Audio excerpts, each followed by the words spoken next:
গ্রাম সম্পর্ক যাত্রা, সেই গ্রাম সম্পর্ক যাত্রার অঙ্গ হিসাবেই আজকে চণ্ডীতলা বিধানসভার জনাইয়ের চিগরন্ডে এলেন রাজ্য বিজেপির প্রাক্তন সভাপতি দিলীপ ঘোষ। আর দিলীপ ঘোষ আসার পর থেকেই কর্মী সমর্থকদের মধ্যে উদ্দীপনা কিন্তু লক্ষ্য করা যায়। আর সেখানে এসেই কিন্তু তৃণমূল সরকারের বিরুদ্ধে কার্যত নজিরবিহীন তোপ দাগলেন একাধিক ইস্যুতে। রাজ্যে শিক্ষায় দুর্নীতি থেকে শুরু করে রেশনে দুর্নীতি থেকে শুরু করে জনাইয়ের রাস্তাঘাট একবারে বেহাল দশা। তেমনই দেখা গেল দিলীপ ঘোষকে একদম নিজের গাড়ি ছেড়ে দেখা গেল বাইকে সওয়ারি হতে। রীতিমতো জনাইয়ের এই জায়গায়, যে জায়গায় দাঁড়িয়ে আছি আমরা, এই জায়গায় দিলীপ ঘোষের গাড়ি রাখা হয়েছিল। তারপর থেকে ভেতরের যে রাস্তা, সেই রাস্তা একেবারে বেহাল দশা। তারপর তিনি নিজে বললেন রাস্তার বেহাল দশা, তাই জন্য আমি বাইকে সওয়ারি হচ্ছি। আর তারপর সাংবাদিকদের মুখোমুখি হয়ে কার্যত তৃণমূল সরকারকে তোপ দাগলেন, বললেন যে প্রধানমন্ত্রী নরেন্দ্র মোদী সিঙ্গুরে ছিলেন, এবার আসছে মুখ্যমন্ত্রী মমতা বন্দ্যোপাধ্যায়। তার আসার কারণই হলো যে উন্নয়ন, সেই উন্নয়নের জন্যই আসছেন। নরেন্দ্র মোদী যে উন্নয়ন করেছেন, সেই উন্নয়নের সাথে পাল্লা দেওয়ার অর্থাৎ টেক্কা দেওয়ার জন্যই মুখ্যমন্ত্রী আসছেন। রীতির মতন একাধিক ইস্যুতে কিন্তু তৃণমূল সরকারের বিরুদ্ধে আক্রমণাত্মক মেজাজে দেখা গেল রাজ্য বিজেপির প্রাক্তন সভাপতি দিলীপ ঘোষকে। আর এই বিষয় নিয়ে আপনারা কি জানাচ্ছেন জানান কমেন্ট বক্সে। ক্যামেরা সৌমেনের সাথে সোমনাথের report, channel news Bangla TV, Janai. Narendra Modi 18 তারিখ পাশের মাঠেই আসছেন মুখ্যমন্ত্রী মমতা বন্দ্যোপাধ্যায়, কি বলবেন? আসতেই পারেন, কি আছে, বিজেপির রাস্তায় হাঁটছেন, বিজেপির তো উন্নয়ন দেখান। আপনার কাছে এই মহিলা একজন বললেন আল্ট্রাটেকের এই সমস্যা নিয়ে ওনারা খুব রয়েছেন, কি বলবেন? যেখানে কলকারখানা আছে, বসতি হয়ে যাচ্ছে, সেখানে এই সমস্যা আছেই সব জায়গায়। তো সরকারের ভাবা উচিত যে বসতি এলাকা এবং ইন্ডাস্ট্রি এলাকা আলাদা হওয়া উচিত, নাহলে এই সমস্যা হবেই। আর আজকাল অনেক আধুনিক ব্যবস্থা হয়েছে যাতে এই ধরনের পলিউশন না হয়, সেটাকে মানতে হবে। এরা সরকার চাপ দেয় না, পুলিশ কিছু বলে না, সাধারণ মানুষ কষ্টের মধ্যে আসেন, তাই পলিউশন হচ্ছে। দাদা এসআইআর নিয়ে মনিরুল যে হুমকি দিচ্ছে, কি বলবেন? ওইসব ফালতু হুমকি অনেক বিজেপি বাঁচতে চাই। আর 26-এর নির্বাচন টিএমসির বিসর্জন, 26-এর নির্বাচন তৃণমূলের বিসর্জন।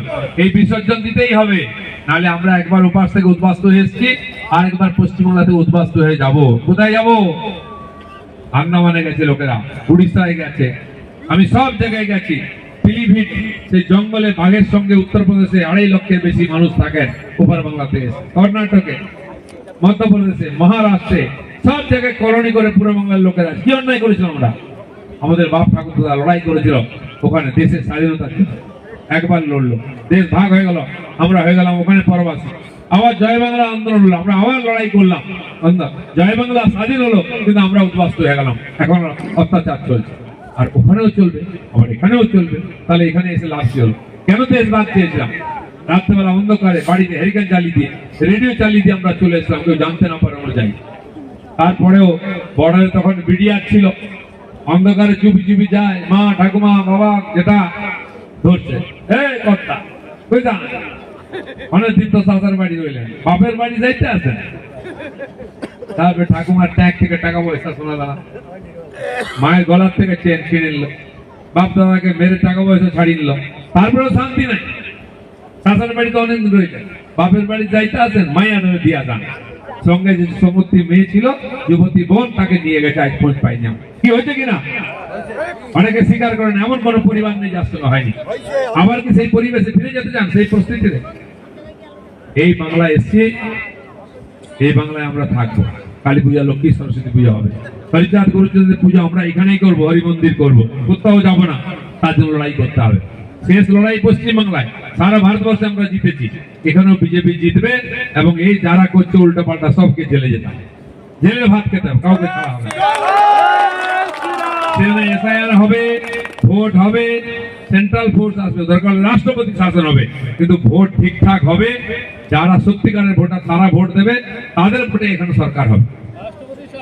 কেন চিন্তা করবেন না, বিজেপি আছে, নরেন্দ্র মোদী বলে গেছেন আমরা সঙ্গে আছি, গ্যারান্টি দিয়ে গেছে। মোদীর উপরে ভরসা করুন। এবারে গতবারে অর্ধেক হয়েছে, এবারে পুরো করতে হবে, এদের বিসর্জন দিতে হবে। তার জন্য আমরা এই গ্রামে গঞ্জে সবার কাছে কথাটাই বলতে আসছি, এইবারে লড়াই অন্তিম লড়াই, পরিবর্তনের লড়াই, বাংলার ভবিষ্যতের লড়াই।